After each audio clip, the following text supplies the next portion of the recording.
I took him golf recently. I thought, I'd never play this game. Old man's game, never do it. But my kids play, so I want to play with them. So I go out, and I do really well. I go out this one day, and I out-power by my instructor. I'm feeling really proud. The next day, I'm not feeling so proud. I keep putting the ball in the water again. I'm so frustrated. Put down another one. Put down another one. I don't care. I don't care what my score is. Let's do it. And finally, I was getting frustrated. He's going things like, ain't it a bitch?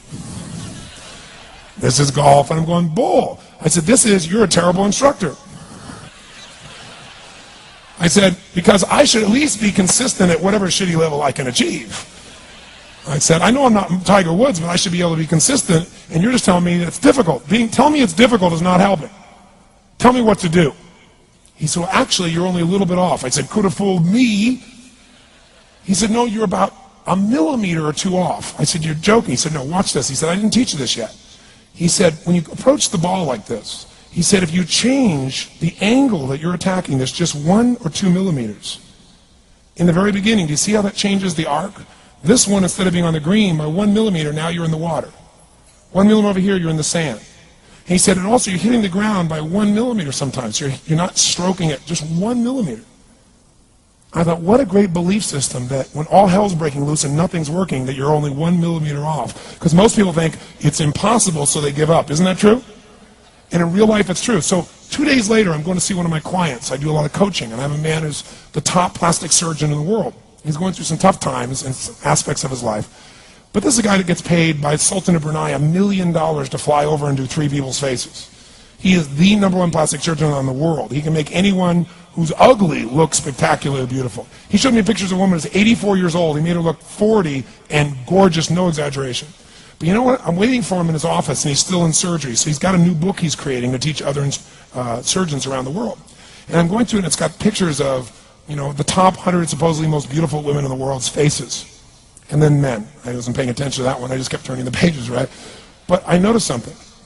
He's got all these measurements. And he has mathematically calculated what it takes to make someone look gorgeous, men or women. And it's a few millimeters. Interesting.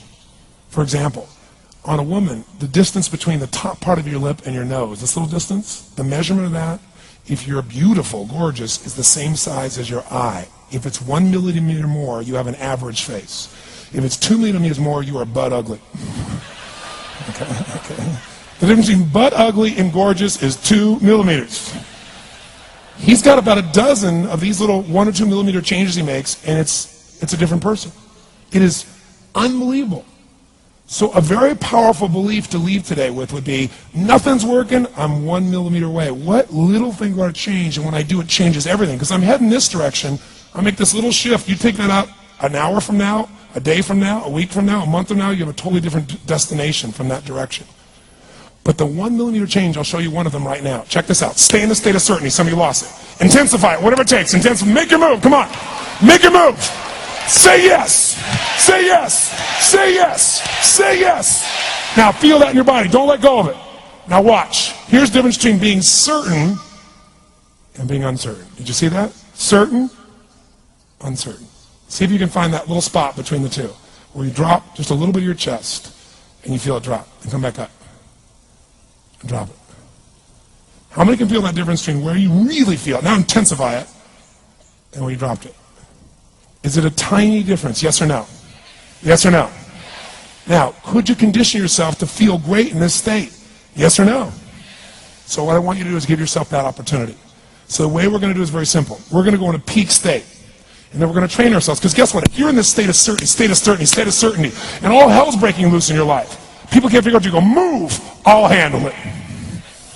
People go, he's so lucky, he's so confident. No. Here's what I've created for my life, and anyone I know has succeeded.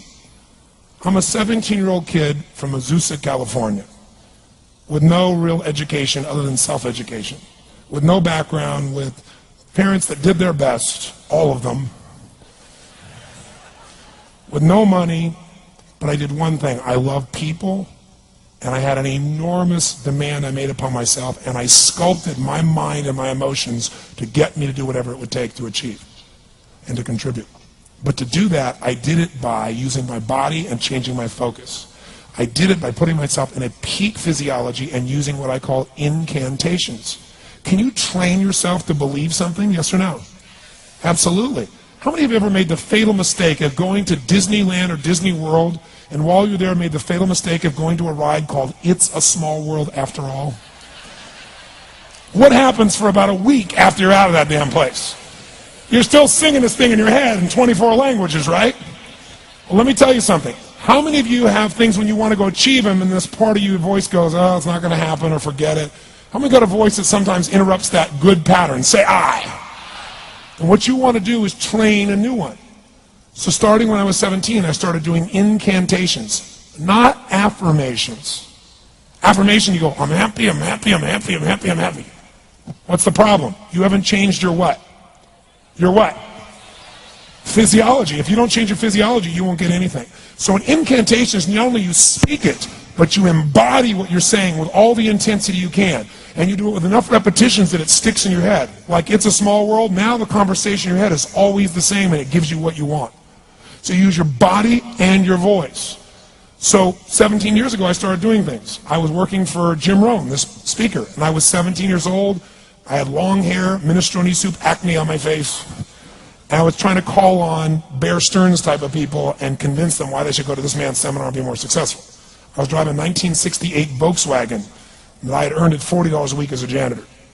The only way I did it was park far from the building and then go in, and I love people, and I believe when I put myself in state, and I was able to influence people that were far more successful than I was at the time. I would do something that I still do backstage and have done for 23 years. Because I don't hope I'm going to be in a good state, I demand it. So I do an incantation using my whole body. I'd say, I now command my subconscious mind to direct me in helping as many people as possible alive today to better their lives by giving me the strength, the emotion, the persuasion, the humor, the brevity, whatever it takes to show these people and get these people to change their lives now. And I would do that literally driving in my Volkswagen to a meeting in LA on the freeway for 40 minutes. People are looking at me, I'm screaming at the top of my lungs. They're going, I know he's a serial killer, I know he is.